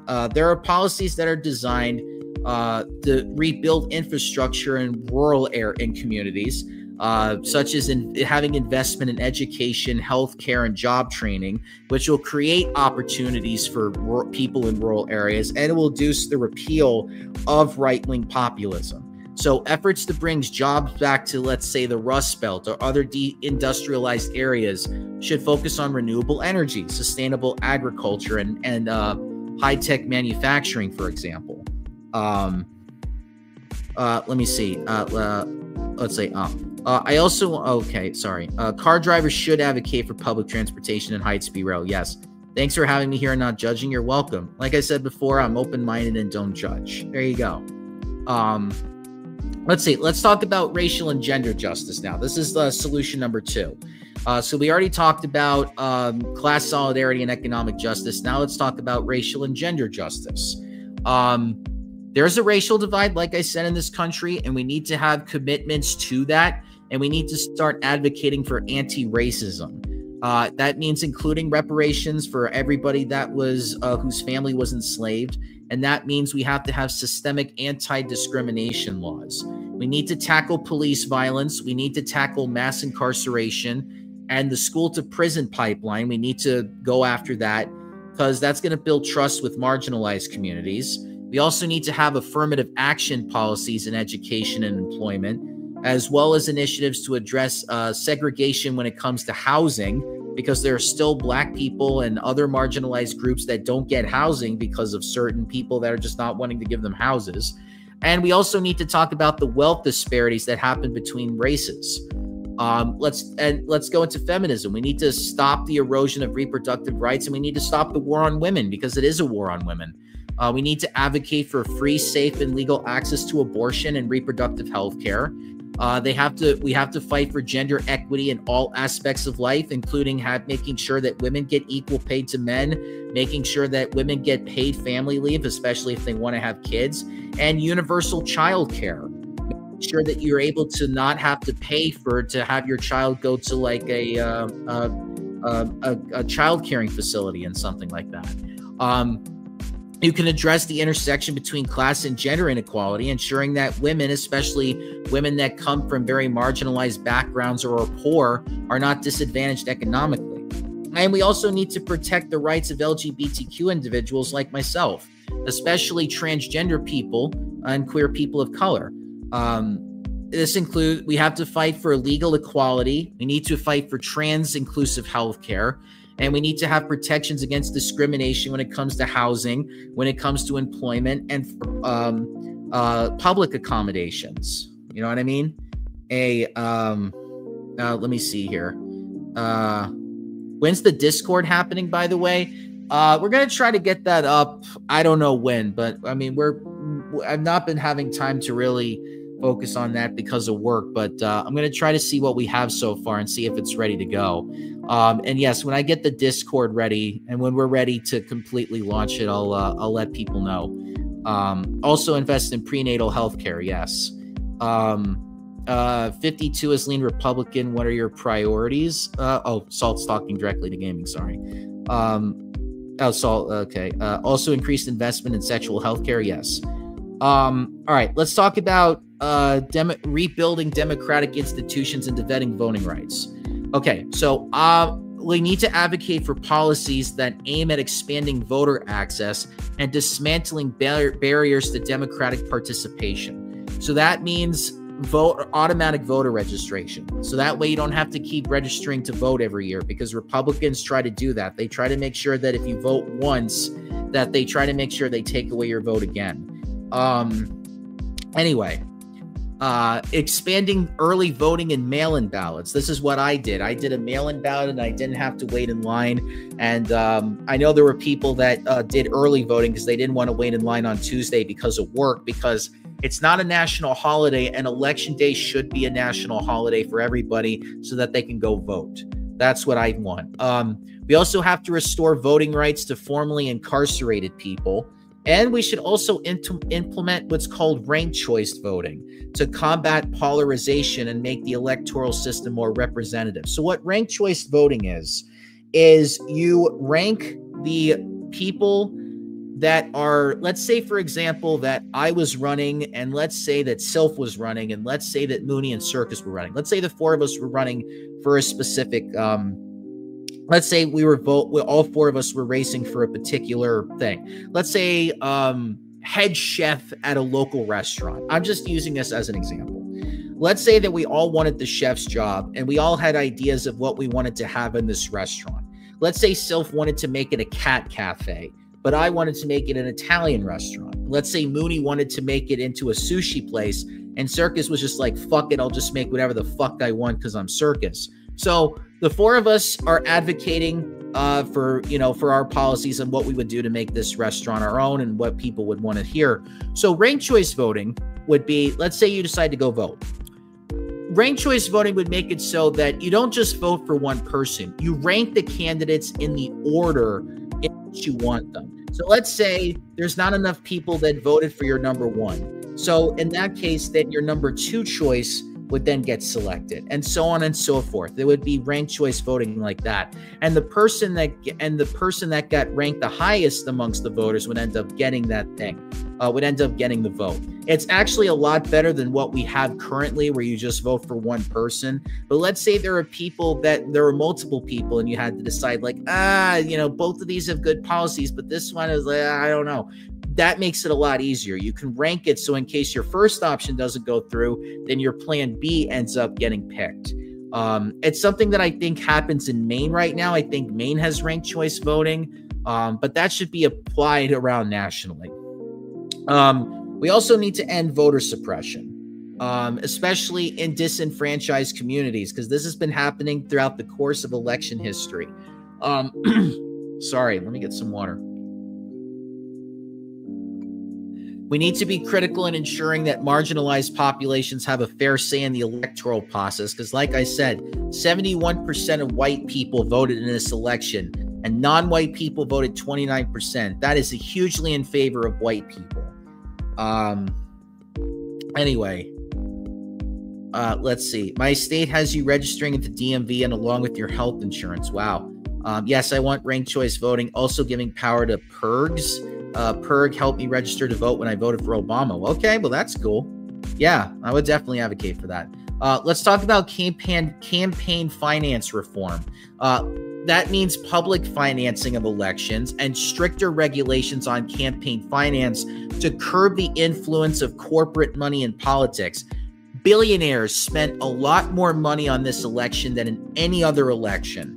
And they've helped swing the vote to Trump in a lot of ways because a lot of them poured money into it. This is because of a Supreme Court case called Citizens United that said that companies are considered people and they should be able to donate money to whatever candidate they want. This is one of the main reasons why we got Trump in 2016 as well, because billionaires were going out of their way to donate to not just Clinton, but for Trump as well. And AIPAC, which is a Zionist organization that tries to stop pro-Palestinian, pro-Palestinian candidates from getting into office. What happened was they ended up taking a few progressives out of office because they put in so much money that was like pro-Israel. And let me just say this, if you're pro-Israel, in a lot of leftist spaces, you would be considered a Zionist. Israel, in a lot of leftist minds, is not considered an actual state. It was something that they did to try to take the land away from Palestinians. That's why you had a lot of anti-Israel sentiment amongst this election and people wanting to see the end to the genocide over there, because there's a genocide going on over there, and Biden didn't help that at all. In fact, actually, Biden has been one of the biggest Zionists in American history, going back to his time as a House member in the 70s, I believe, because he felt very bad about the Jewish people in the Holocaust and said, we have to defend the Jewish people no matter what. We have to give them their land and stuff, because he felt so bad about the way Americans didn't help the Jewish during World War II. So, and he said, fuck the Palestinians, Jews are more important. So that's how we got that. So AIPAC, if we had campaign finance reform, Zionist corporations like AIPAC wouldn't be able to put so much money into candidates in the House that they try to take progressives out of office. It happened with Jamal Bowman and Cori Bush this year, who were very socialist, but because of the AIPAC money that was going into their races, it was hard to overcome, and they lost their elections to the people that were being supported by AIPAC. That politics needs to be more democratic and responsive to the needs of people and not the elite, which AIPAC is. It's an elite organization. And we also need to restore trust in the institutions, because having trust in those democratic institutions must be restored through accountability and transparency. We have to break up the corporate monopolies that dominate industries and undermine competition, as well as reforming the Supreme Court to ensure it does not become a partisan right-wing place. They can't just be considered lords. So we need to fight against that. Let me take a look at, let's see. Let me take a look here. Let's see. In no other countries do campaigns get sponsored by businesses and private interests. That's true. There was also another called Chevron. This happened. Yeah, that's all I talked about. Anyway, where was I? Okay, so my fourth solution is addressing cultural politics in the fight against authoritarianism. Now, we have to address cultural issues, particularly around race, gender, immigration, and national identity that are central to the right wing's appeal. We need to engage with these issues in a way that challenges cultural conservatism without dismissing the legitimate concerns of working class people. So we can talk about culture, but we have to also address what working class people go through. We can organize around shared values, such as solidarity, community, and democracy, and reframing debates around identity to highlight the ways in which systems of inequality, racism, sexism, and capitalism hurt everybody. Because it does. Racism hurts white people, sexism hurts men, and capitalism hurts everybody. Racism also hurts the marginalized, and sexism does as well. White supremacy doesn't help anybody. It doesn't even help white people. And they might think it does, but it does not. And maybe if you want me to talk about white supremacy culture, leave a, just say, trying to think of a slogan that would be good to do it. Just type W in the chat if you want me to talk about white supremacist culture on this show. Anyway. We need to build counter narratives. This is what I was talking about before. We need to compete for the narrative, and we need to win the so-called quote-unquote culture wars by emphasizing messages of solidarity, justice, and inclusivity. This involves organizing around anti-racist, pro-immigrant, and pro-worker narratives that are not just oppositional to right-wingers, but they also provide real alternatives to the status quo. A real populist movement can seek to address the cultural and economic securities that lead to people to support Trump and other right-wingers. We also need to combat misinformation, and they need to counter the spread in the conspiracy theories that fuel authoritarianism and political division. We need to have media literacy campaigns. We need to have fact-checking initiatives. We need to promote progressive media outlets that offer a counterbalance to right-wing propaganda. Not the Young Turks, but something close and something that is better than them. Supporting independent media and democratizing access to information. You should be able, as a citizen of this country, you should be able to have access to whatever information you want in this country. You have that right. And it would help create a more informed electorate that can better resist the decisive tactics of the far right. It will be cited with sources, right? What are you talking about, Self? Anyway, let's talk about foreign policy and climate justice. So, an anti-imperialist foreign policy, we need to address that focuses on human rights, global justice, and international solidarity. That means opposing militaries and the shifting resources towards diplomatic solutions.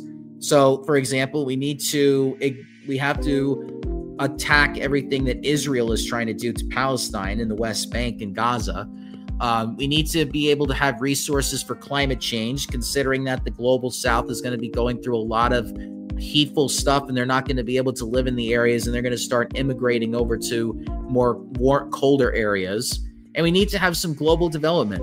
And a very good progressive foreign policy would focus on human security, including economic security, healthcare, and humanitarian aid, rather than having a dominant military in every single corner of the world, which America is trying to do.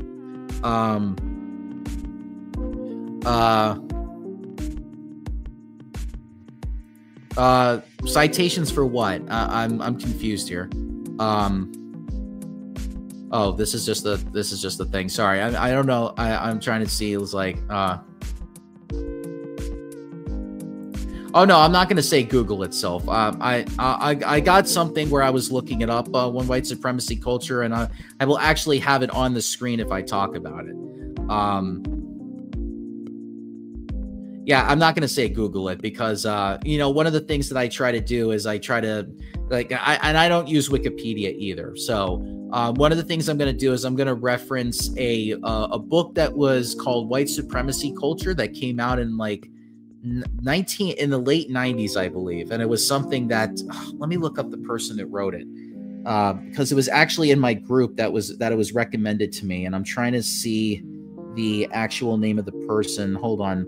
This was a very long thread, so I gotta actually find what the person said, because there was a lot of people talking in this. Okay, so the person who wrote White Supremacy Culture was a person named Tema Okun.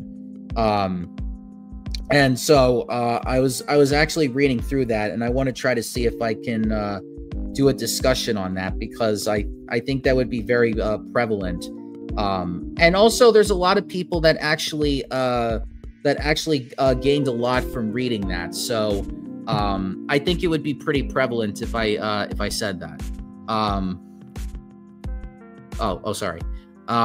Anyway, so let's talk about climate action. We have to push for bold climate policies that address environmental degradation and economic inequality. The Green New Deal is actually a pretty good idea, even though it doesn't have a lot of support in Congress. But it has a policy framework that's aimed at creating green jobs, that promotes renewable energy, and tackles the fossil fuel industry stranglehold over politics, because they put a lot of money into it too, into the politicians. The fight for climate justice is also a fight for racial, economic, and gender justice, because there are very vulnerable communities that are affected by environmental harm. And the last thing that I want to talk about as a solution is broad coalitions and building them. So we need to unite working class people. We need to unite a broad coalition of working class voters, including racial minorities, women, LGBTQ plus people, and immigrants. We need to bridge divisions in the working class. We need to foster solidarity among people who have different identities, but they share the same economic interests. And we also need to focus on grassroots organizing. So grassroots movements are extremely important. And this is one of the things that I will say to anybody in this chat right now. If there is a grassroots organization that's in your area and you like what they are promoting, try to see if there's a way that you can get involved in that, because that is a good way to actually get yourself involved, especially in your local community. Grassroots organizing that focuses on the needs of working people, especially in marginalized communities, and help build the political power necessary to counter right-wing populism. So the overall conclusion to this, we need to have a vision for justice and solidarity. So the one thing that we learned from the exit polls of this election is systemic transformation, not just in economic policy, but in how the way power is structured in society. By prioritizing working class people's needs, addressing racial and gender injustices, rebuilding democratic institutions, and challenging authoritarianism, we can build a powerful movement that offers an alternative to right-wing populism. The key is in creating a vision of solidarity and justice that unites every single diverse community in the fight for a more inclusive society. So that's the ways, those are the solutions that I have that I feel like that will help benefit us in the long term. Now, I will say for people listening to this, I don't necessarily think that everybody's going to take this in right away, because like I said, for a lot of people, this is considered very radical, the things that I'm saying. It is also very considered to be very not mainstream. Let's put it that way. These are not very mainstream ideas. A lot of times people, like I said, they're very reactionary to a lot of this stuff. And sometimes you have to meet people where they are in terms of it. But since this is an online community and this is an online show, I feel like that this is a platform where I can at least bring this to attention in a very radical way. Because in a lot of ways, I've been radicalized by the stuff that's happened to me over the past 11 years, I want to say, even longer than that. Like even my therapist said, like a lot of the things that radicalized you started when you were a child. And I'm like, really? And when do you think that started? And it's like, when you were 5 years old. I'm like, I got radicalized at 5? Like, how did that happen? And apparently they said, well, reflect on that. And like, what really made you like become radicalized at the age of 5? What really happened? So that's something that I really have to think about. That's a question that was put on me today. So I have a lot to think about in that front for myself. But yeah, people have said that, you know, I put things out there that are more radical in nature. Let me set up with gaming here. Say what you will about Trump, but something he said I do agree with is that America needs to remember it's for the people, not the elites. You have to remember something, gaming. He doesn't actually believe that, because he's actually an elitist, just like everybody else that he tries to fight against. When he was talking about draining the swamp in 2016, he didn't do that. He brought on a lot more people that were billionaires and were war hawks and all that. And now he's going to be filling in with people that are loyalists to him. He doesn't want people that are going to fight against him. He's just going to look for a bunch of yes men to do his bidding for him. And it's going to be a very different it's going to be a very different term this time around compared to 2016. He's going to be a lot more angry because of the fact that he was charged with 91 crimes, and he's pissed off now that he's getting called out for a lot of his false narratives that have been put around him. And let's face it, people just didn't care about that stuff when they voted for him. In fact, since some people, they emboldened him because they just hated the government so much. Like, how dare this government go and try to attack this billionaire? So again, a lot of people weren't informed on that. And a lot of people are in that ecosystem bubble where they will believe anything that Trump says, because in their minds, he is like a God figure to him. There are still plenty of people that take a look at celebrities and politicians as godlike figures. They may not necessarily worship them as gods, but they feel like they're doing God's work. Just like Hitler thought he was doing God's will when he was forming the Nazis, because a lot of his if you read Mein Kampf and you take a look at a lot of the stuff that he was writing back in Nazi Germany, he thought he was doing God's will in a lot of ways. And Trump doesn't believe in God himself, but there are Christians that voted for him because he thinks they're doing God's will, or he's doing God's will. I didn't say he agrees with it, believes it, but I agree with the saying itself. But you have to also take into account, gaming. Just because somebody says it and it's right doesn't necessarily, you have to also look at do they actually believe it? Because you have to also remember, it's not in what's in somebody's heart, it's what their actions and what they do with it. Because you can have somebody say something like that and then just completely do the exact opposite.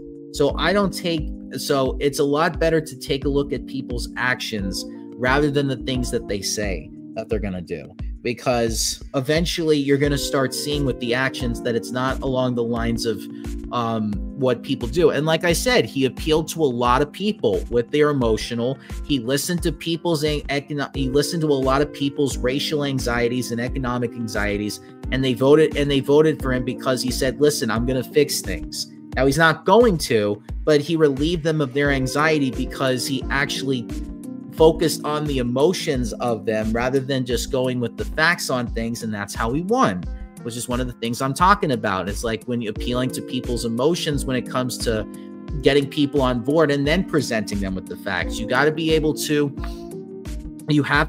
to appeal to them in a way that you can get them on board, and then you can present them with the facts. You can't just come up with the facts and say, here are the facts, and this is everything that you need to know, and if you don't believe it, then something's wrong with you. No, you can't go about doing something like that because you're just going to alienate people. And the last thing you want to do if you're going to get involved with politics is alienating people. If you try to do that, you're not going to end up achieving your goal in that sense. Now, if you don't want to do that, if you don't want to get involved on an organizational level, and if you want to just focus on just educating yourself or educating other people, then that's fine too. Some people just don't have it in them to get on the ground and do stuff because either A, they're working and it's too much for them schedule wise, or B, it's just way too overwhelming because of different things that are going on in life. But as long as you're going out there and you're doing something, just something, it could be anything, it's beneficial. Like doing this has been beneficial in my opinion. All right, so I've been going on long enough. It's been 2 hours. I'm going to end it now. I appreciate everybody that came in tonight. I appreciate everybody that stayed in and did all this stuff. I'm going to try to do more of these in the future, especially when it comes to stories that are going to be coming out. I'm going to try to excuse me. I'm going to try to do it in a more leftist lens. And I'm going to try to do it in a way where we talk about solutions to things, to the things that happen as we go along with these next 4 years, and even after that, going forward. Because even when we get to our 40s and we get to our 50s and 60s, 70s, until the day we die, we're going to be talking about these things. So we're going to have to keep going as long as we can on these things. So stay resilient. Never give up, and just know that we are better together than we are separate. All right. All right, everybody. I will catch you on Wednesday. We're going to be doing a show, regular podcast, talk about some fun stuff. And then on Friday, we'll do Danganronpa. And then if I have time on the weekend, I'll try to play some games that I think are fun. In that case, I'll catch you all later. Bye, everybody. Enjoy the rest of your Monday. Enjoy your Tuesday, and I will catch you on Wednesday, everybody. Bye.